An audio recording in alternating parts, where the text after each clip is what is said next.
The Jacksonville Jaguars are a real team now, and they got the last roar on Monday Night Football. That and more on today's edition of Locked On NFL. The new Locked On NFL. The madman Tyler Rowland is your double shot of NFL espresso, with the Locked On local experts on every major story. Get ready, Rowland is revving up. The new Locked On NFL starts now. Locked On Podcast Network. Your team every day. Football fans, welcome into the Locked On NFL podcast, bringing you a double dose of the NFL's biggest stories with help from our local experts that know your favorite teams like no one else. I am your host, the madman Tyler Rowland, joined today by Locked On NFL expert Lauren Cox. On today's episode, we're going to talk about teams that we think will not be caught for the division lead, like the Buccaneers and the Pittsburgh Steelers. We'll also talk about some teams that are leading their division that I don't really know if we can trust, like the Los Angeles Chargers, but we got to start with an excellent game on Monday Night Football where the Jacksonville Jaguars take down the Kansas City Chiefs. Before we dive into, I want to thank you for making Locked On NFL your first listen. A reminder that you can follow our show and hear new episodes ad-free daily on Amazon Music, so go check that out. And thank you for being an everydayer here with us at the Locked On Podcast Network, where it's your team every day. Lauren, the Jaguars come back in the final moments, 31-28. Trevor Lawrence stumbles, falls down, gets his foot stepped on by his own lineman, but finds a way to get up and score. It felt like the Jaguars got every bad break, whether it's calls or the fumble at the goal line. It felt like the Chiefs were getting everything, like that non-pass interference call on the interception that gave the Chiefs a great opportunity to score a touchdown. The Chiefs even score at the end, but the Jaguars just keep on fighting. And again, a bad joke for a third time, they get the last roar. I thought it was an incredibly impressive, resilient performance by the 4-1 Jacksonville Jaguars. Yeah, they straddle that line between like it's resilient and also feels like kind of like lucky, where it's like, do you give them credit for, not giving up and fighting through it, or do you take the credit away because it doesn't feel like they like dominated and were particularly impressive? So I kind of been going back and forth on this, but feeling like it's one of those really like confidence building wins where it's like it might not have been pretty, but the fact that you finished out on top against the Chiefs is like, oh hey guys, we really believe we are turning a corner and not just beating up on bad teams that aren't winning anything. 100% a proof of concept win is what I would call it for Liam Cohen. Like, hey guys, I'm a good coach, and this is why I believed in the Jags. This is why I thought the Jags could win the division this year. This is why I predicted the Jags to win the AFC South this year, because I thought that the Jaguars were a team that had a lot more talent than what they were showing because the coaching was bad. And Cohen looks like he's able to get the most out of that team. And they don't even have Travon Walker, who is an excellent edge. Well, but the Cohen's get the most of them, but then like clock management is a problem at the end of halves, and it's kind of this back and forth thing where like I think from a Jaguars fan perspective, if you had told them hey, you're down 14-0 in the second quarter to Patrick Mahomes, yeah, you're thinking all right, that we're not winning that game's over. So like to like make the mistakes but then find a way to overcome your mistakes is the first step towards not making the mistakes in the future. Yeah, I agree 100%, but I got to be honest. I think a lot of the mistakes that we're talking about and a lot of the issues that I had with the Jags in this game were from Trevor Lawrence. Like, he just makes perplexing decisions. And quite frankly, my guy Tony Wiggins from the afternoon edition of Locked On NFL, the barber himself, mentioned and gave a pretty good analogy for what it's like to watch Trevor Lawrence. I had the Jags win a Monday Night Football game 31-28 against the Kansas City Chiefs. If y'all haven't listened to Locked On Jaguars, you have not heard this term. It is the full experience. The Trevor Lawrence experience, the Jaguars experience. I ain't never did shrooms, but if I did shrooms and I was on a roller coaster, that's what it's like watching this game. I'm telling you, man, the Jacksonville Jaguars are a gritty bunch. They made everybody here mad, got down 14-0, turning the ball over in inopportune times, but still found a way to win, and they're 4-1, and they're only going to get better. Devin Lloyd, by the way, so far is the leading candidate for not only being an All-Pro, but the Defensive Player of the Year. There'll be more to talk about on Locked On Jaguars, but right now they're tied at the top of the AFC South at 4-1. Now, Trevor Lawrence made the plays at the end, so you got to give him credit, but right before the third down that they get the big shot to Brian Thomas Jr., why doesn't he throw that ball away? Takes a sack, lets the clock run. What are we doing there? Takes the delay a game at the end. Some of the decision-making from Trevor Lawrence, it just blows my mind, but the guy is so talented that he found a way to get it done.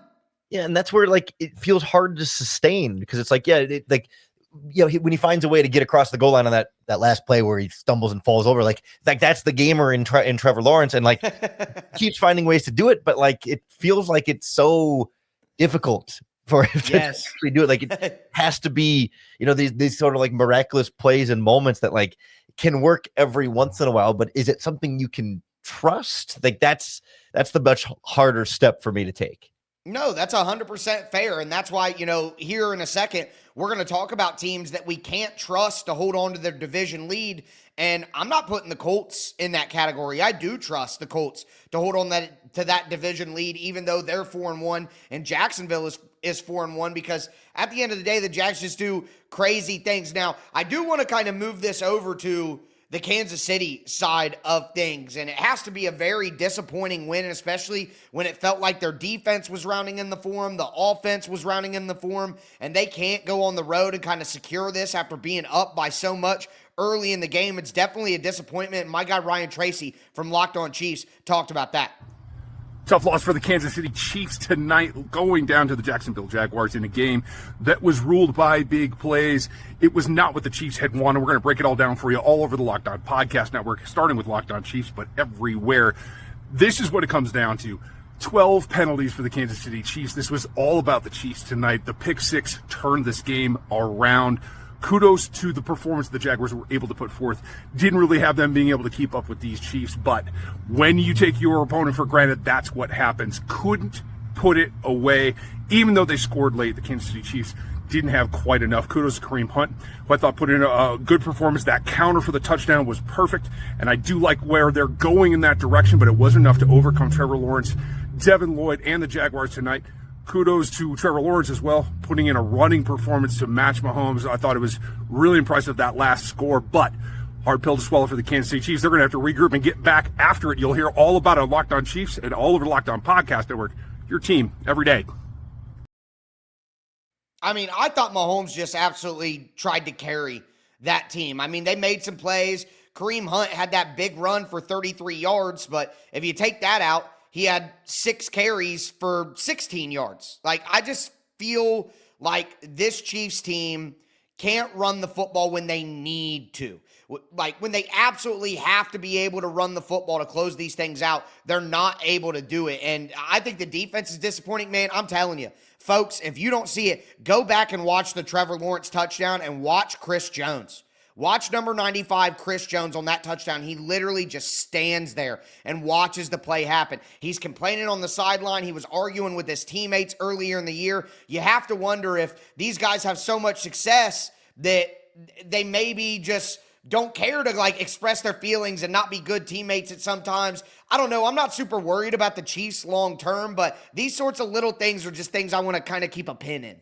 Yeah, it just feels like it kind of adds up when you have, Chris Jones still is one of the, 3 highest paid players on your roster, and you're not getting that caliber of performance from him. And like Travis Kelce has had lingering underwhelming performances, and then they're old with Andy Reid, and he's, I think, their 4th highest paid player. Like it's one thing for Mahomes to have to do it himself. It's one thing when like the players you are paying to be good aren't gonna be good. Like, yeah, you got Rashee Rice on injured reserve. You finally got Xavier Worthy back, and that's clearly helped. But like at some point, these things kind of add up and are too hard to overcome when you add in, the penalties that Ryan mentioned as well, that you just keep kind of making everyone's life more difficult. And Mahomes just has to keep overcoming. And he's done that so well over the course of his career, but we know you can't do it forever all the time, every week. They're going to have games where it's just come up a little bit short.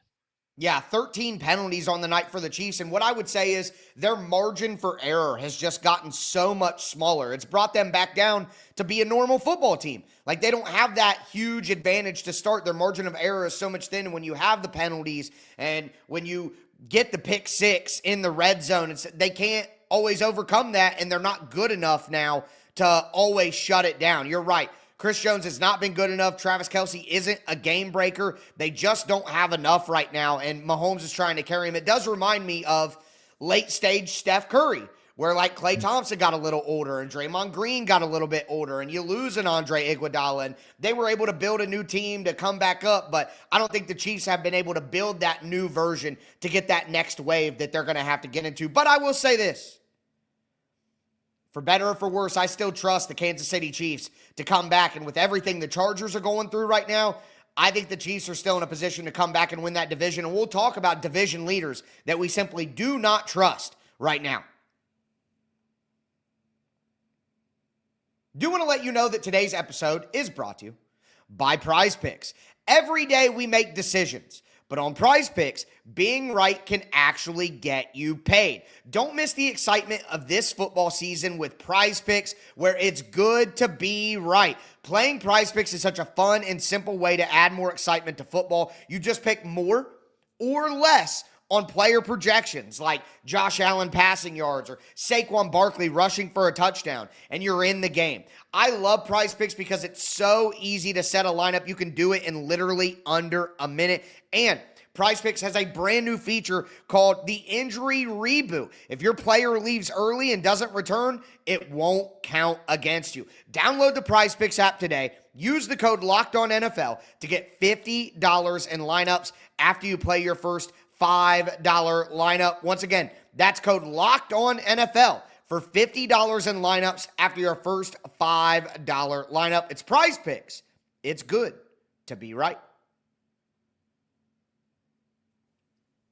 All right, Lauren, let's continue today's edition of Locked On NFL. We got an awesome Monday Night Football game. The Jags pull it off. The Chiefs can't stymie the comeback by the Jags, but I got to tell you, even coming out of that, I still trust the Kansas City Chiefs to find a way to come back and win this division. So right now, the Chargers, after losing 2 straight games, are 3-2. The Broncos, after beating the Philadelphia Eagles, are 3-2. And the Chiefs are at 2-3. But I don't think that Bo Nix has been all that impressive this year despite the comeback. I think he's been a little shaky at times. The Broncos are kind of boomer bust at times as well. Good win for them. I know it sounds crazy, but I don't know that if I trust them either. And at the end of the day, this Chargers team, which looked so good the first couple of weeks, has dealt with a ton of injuries. And not only that, but now their defense is really lapsing. And our guys over at Locked On Chargers talked about that. Just a bad day for the Chargers defense, David. I mean, they gave up a season-high 27 points. It's also 27 unanswered points after getting a couple stops against Washington early. Did not force a punt in the second half. Chargers end up allowing points on 5 of the last 6 possessions that the Commanders have. The only other possession in time they got off the field was when T.R. Tart forced a fumble. But I mean, that's pretty rough, especially Jaden Daniels coming back in his first game from injury. Now Omarion Hampton, their rookie running back who they were relying on with Najee Harris out for the year with an Achilles. He's going on injured reserve and will be out a minimum 4 weeks. This Chargers offense is falling apart on the offensive line. The weapons around. Quentin Johnston has a big fumble that kind of changes that game. Now the defense is falling apart a little. I don't trust the Chargers, so they may be leading the division because they have 3 division wins right now. I mean, I don't care about that. I think the Chiefs ultimately come back and get this one. Yeah, the division wins thing is what keeps them holding on. Like if they had but they were non-divisional games, I'd be right there with you. But I'm for sure the injuries are a real problem, and I don't think this team is going to be that good, but winning the division becomes so much easier when you've got half of the games already won so far. And I think Harbaugh is the kind of coach who I think can hold on, but it feels like kind of like a 49ers kind of situation where it's we'll find out if we know Jim Harbaugh is a really good coach, but is he the specific kind of coach that just has that magic to find ways when guys are hurt? Because I think we've seen him be really successful with really talented teams that they've built up, and he deserves credit for that. It's not a shot at him for being good with good teams, but can you be good when you are losing guys left and right? As long as you got Herbert, you should in theory still be a good team, but you keep losing pieces on that defense and you go from a top 5 group last year to I think you'll start dwindling more and more outside of the top 10, and I'm more on board with Denver overtaking them than Kansas City, just because I think yes, Bo Nix has not played particularly well, but that what tells me that they can be even better. They're playing this well in spite of maybe Bo Nix not being where you want him to be. And if second year quarterback, you can kind of assume we'll keep getting better in the long run, maybe, 2 steps forward, 1 step back kind of thing. But so I think that team can even be better than we've seen so far. And that's why I lean that direction over Kansas City, but I also see why we don't trust the Chargers fully purely because of injuries. Yeah, I mean, their team is just falling apart. It's not like I think the Chargers are bad, but I mean, at this point, they've just lost so many weapons. And the defense, if you honestly look at the defense, Jesse Minter is an incredible coach, their defensive coordinator. He's probably going to be a head coach soon in the NFL, but they don't have a lot of game-breaking talent, and a lot of their best players who are recognizable names, like a Derwin James or a Khalil Mack, they're older players, and they get banged up, and they maybe aren't quite who they were a couple of years ago. So I don't think it's a complete surprise that the Chargers defense maybe takes a little bit of a step back. But again, Justin Herbert is an incredible player, but at some point, there's just so much upheaval and injury around him that I don't know if you could trust him. At the end of the day, maybe I need to stick to my guns. I did pick the Broncos to win this division. Maybe I'm getting a little cold feet on that one and need to stick with it. But either way, I don't trust the Chargers to hold on to that division at this time. Well, and it's hard because with Patrick Mahomes, right, you always kind of give him the benefit of the doubt. And I think where I'm at with the Chiefs is like, I'm not confident that they're going to be a good enough regular season team to come back and win the division, but that like when the playoffs start, Chris Jones is going to turn it on. Travis Kelce going to turn it on. Like this is those classic, NBA teams that wait till they get to the playoffs and then just say, okay, now it's time for us to really kind of go full bore there. So it's like, as long as they can kind of coast to 10 wins and a playoff spot, that might not win the division this year, but that's all they need to just get in. And then from there, Mahomes will do Mahomes things. Realistically though, Lauren, it could be pretty tough for the Chiefs. They play the Lions this week. Then they play the Raiders, which that should be a win for the Chiefs. But then they get the Commanders, who are back playing good football with Jaden Daniels. I mean, they played good football without Jaden Daniels for a week. Then they got to go on the road to Buffalo. Then they got to go on the road to Denver. Then they got to play the Colts, who are no pushover. You know what I mean? Like that is a tough stretch of games coming up, and that gets them all the way to Thanksgiving. And then they play the Cowboys on Thanksgiving. They'll probably win that one against the Cowboys, but we know the Cowboys offense is going to give them a run because the Cowboys have a good offense. Like it does look kind of tough for the Chiefs. If we look up and it's Thanksgiving Day and we're like, man, the Chiefs have only won 5 games. They're 5-8 or whatever. I don't know if the math checks out on that. I'm not doing that, carrying the 2 right now, but that is a tough schedule ahead. They're going to have to turn this thing around pretty quickly. But another team, Lauren, that I know both of us just don't quite trust is the San Francisco 49ers. They're 4-1. They're leading that division, but why are you worried about the 49ers? Well, it just always kind of feels like it's held together with Scotch tape, and it's still like the ship is still floating, but there's a bunch of holes in it and it's leaking. And it's like, all right, like I see you're making your way across the river, but I don't know that you're going to make it all the way to the other side here. Like they're sort of like pre-Chargers right now. And because we've seen this exact 49ers team go through injuries like this, I think we're all kind of just waiting for like the next big one. Like Purdy was going to kind of be the big one, but Kyle Shanahan can magic his way through Mac Jones. But now it's like, all right, where's the next domino going to fall? Because this is eventually, this house of cards is, or maybe this game of Jenga has like one more piece of wood that's about to slide out. Yeah, you're 100% right. And, it's funny you say they're held together with Scotch tape. I'm going to say they're held together with Shanahan tape. And our guys at Locked On 49ers think that this previous win over the Rams might have been his best game as their head coach. I am going to nominate Week 5, 2025, the San Francisco 49ers 26-23 win over the Los Angeles Rams as Kyle Shanahan's best win, his best coaching job as the head coach of the San Francisco 49ers in his career. I think that's a fair argument to make with all the players that they had missing, but that goes to your point of the house of cards or the Jenga blocks or whatever we want to call it. Like, how long can they survive off Kyle Shanahan just being a great coach? Like, at some point, they need the talent. Kittle's not going to be back this week. I'm sure that they're feeling like they can hold him off a little bit longer because they've won these games and they're 4-1. But Brock Purdy may be banged up. Mac Jones is banged up as well. Brandon Ayuk's injury sounds really bad, and it's like he's not just going to be back after 6 weeks or anything like that.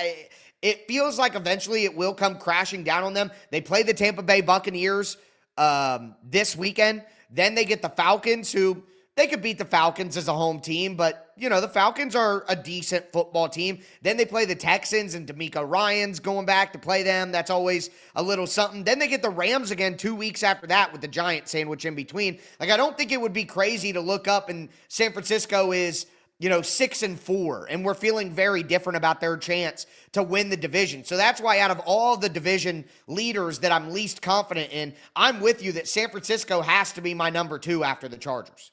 And I can hear 49ers fans putting out two things. One, that, well, Kittle's going to come back and Purdy's going to come back. And when we get healthier, then we're going to be even better than we are right now. And I think you and I are both sort of sitting at this of like waiting for the next injury, not just like the reverse of the injuries. But then also, they do have 3 division wins already, Seattle, Arizona, and the Rams.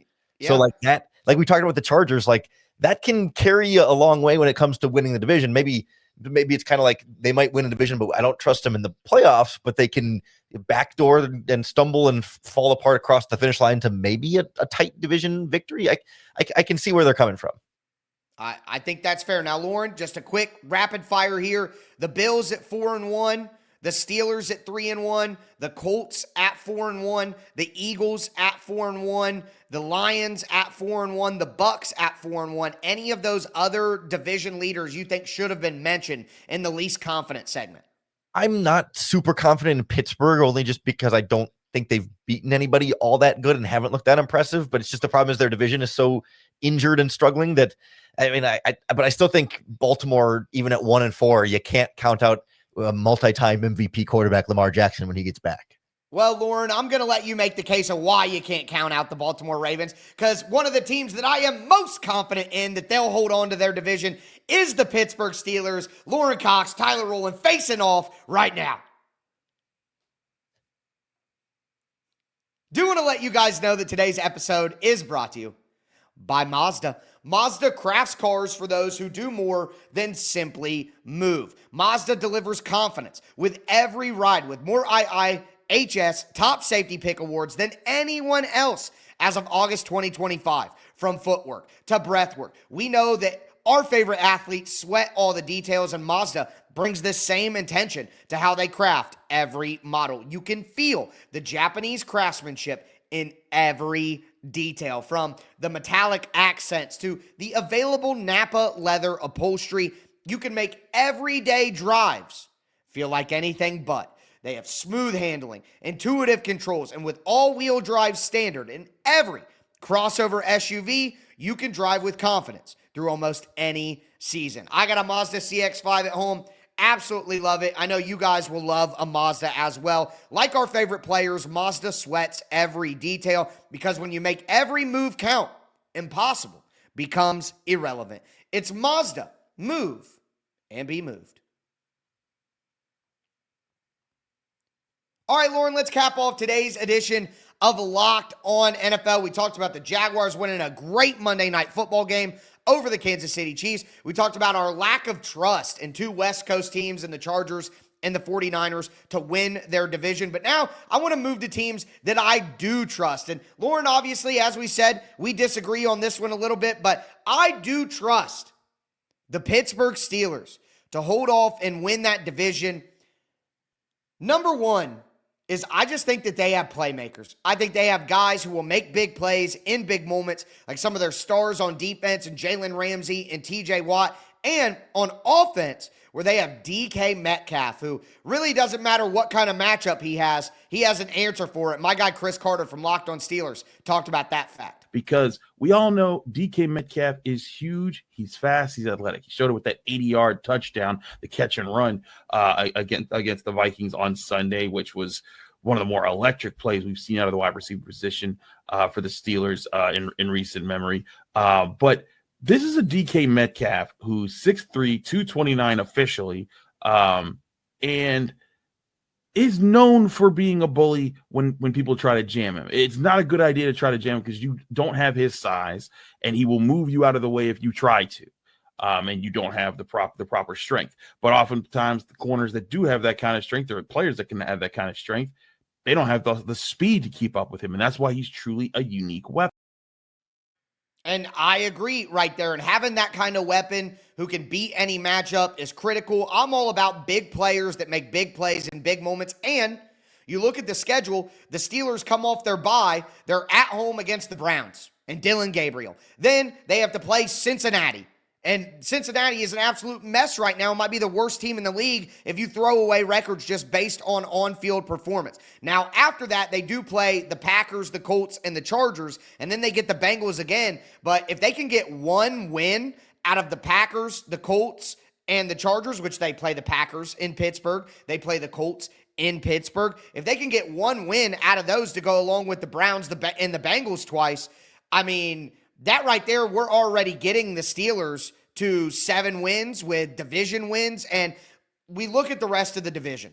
The Browns are not a great football team. The Bengals, again, might be the worst team in the NFL right now. And the Ravens are already 1-4, and who knows how long Lamar Jackson's going to be out. And even when Lamar Jackson gets back, he can't play on defense, and that defense is terrible. So it's the division, it's the players on the Steelers, it's their schedule coming up. I just don't see a way where the Steelers blow this one.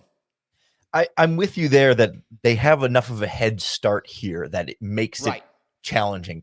I just don't think of them as being actually that good of a football team. And if I have to unseat them, I think the Baltimore Ravens are capable of being a lot better of a football team than we've seen them be thus far this season. Like the Steelers are sitting at 3-1, and neither their offense or defense ranks in the top half of the NFL. Like they don't run the ball very effectively. I think they've been a little bit of kind of turnover merchants, which is not like generating turnovers is a big good thing they're doing on defense, but like it's a little bit less sustainable, right? It's not like, oh, we're shutting down their run and passing game and we're getting turnovers. It's we're bailing out our defense sometimes with some turnovers. And that's big players making big plays like Jalen Ramsey and TJ Watt. Like there's a skill to that for sure, but it doesn't feel quite as like, oh, this is a dominant defense. It's more like, oh, they found some ways to get by. And so I think from Baltimore's perspective, it's very contingent on how quickly Lamar Jackson gets healthy, but also how quickly half of that defense gets healthy, because they've got like some crazy like $150 million of their salary cap is injured right now, and a lot of that is key starters on the defensive side of the ball. Like I think the defense is always going to be a little bit of a problem, but I think the offense is good enough, and the schedule they've got after the bye week coming up, they play the Rams this week, but then it's Bears, Dolphins, Vikings, Browns, Jets, Bengals. Could be 5 straight wins there. I mean, Bears and Vikings might be a little bit tougher, but there's some easy games there that you could look and say, hey, if they're 500 by Thanksgiving, they can get right back into this divisional race if the Steelers are still kind of just hovering around barely over 500. No, you're 100% right. That is the right argument to make. If you look at the Ravens schedule, you get Lamar back healthy, they could go on a little bit of a run. I don't think that's crazy, but I just don't think it's going to happen, Lauren. That's what it comes down to at the end of the day. Now, I can tell you this. A team that I also think is not going to be caught in their division is the Tampa Bay Buccaneers. I picked them to be the number 1 seed in the NFC. I'm not jumping off that bandwagon, and with all of the injuries and all of the craziness that the Bucs are dealing with, they still continue to find ways to win and win at the end of the game, and that makes you a strong football team going forward. And you know what else makes you a strong football team? Having the rookie of the year through 5 weeks of the season in Emeka Egbuka, who is absolutely balling. And my guy James Yarko from Locked On Bucs talked about that. He is now the first player in NFL history to have 25 or more receptions and at least 5 touchdowns in his first 5 NFL games. He now has the most receiving yards of any player in a single game this season after bringing in 7 receptions on 7 targets for 163 yards.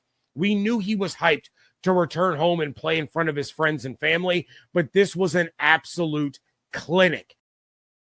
I mean, right now, he's the rookie of the year on offense, in my opinion. It's not really that close with a lot of skill position players underperforming and the quarterback's not looking excellent. I mean, I cover the Titans, and you couldn't give offensive rookie of the year to Cam Ward at this moment in time. So it would have to be Egbuka. For him to step up and be wide receiver 1 with Godwin coming back slowly from injury, and now Bucky Irving's banged up and Mike Evans has been out and may be out for a while. Like, this is just a perfect recipe for the Buccaneers to keep this thing rolling. I think the Falcons are a decent team at 2-2, but they aren't good enough to come back and beat the Bucs, especially when the Bucs already beat them in Atlanta.